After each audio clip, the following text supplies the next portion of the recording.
Celebren el primer aniversari en un armari. Algunes s'hi quedaran per sempre, a les altres el carrer els espera.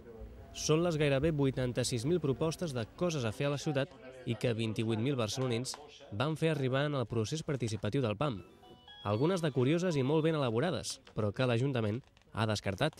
És el cas d'aquest dossier que, amb tot luxe de detalls, proposava vestir el bicing amb els colors blaugrana. Aquí, si no, un economista i aficionat del Barça com el Ricardo se li podia acudir la idea.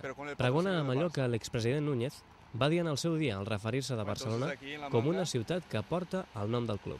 En términos de características que pueden ser comunes al bicing y al Barça, el Barça verdaderamente es la marca más fuerte. Participativa, comunitaria, deportiva y todo eso puede ser una imagen que se transfiera al bicing también. I com de futbol va la cosa, així van demanar uns nois a l'alcalde que els posés gespa artificial al seu camp.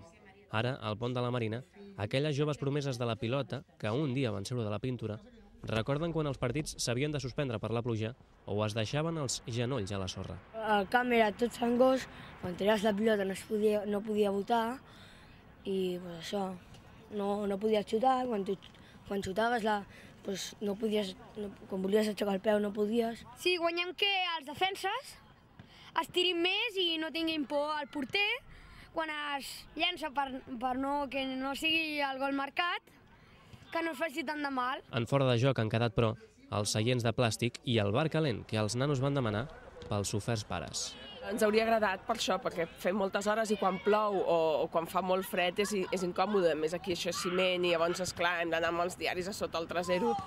El 38% de les propostes presentades s'han inclòs en el nou PAM, el full de ruta en el present mandat del govern municipal.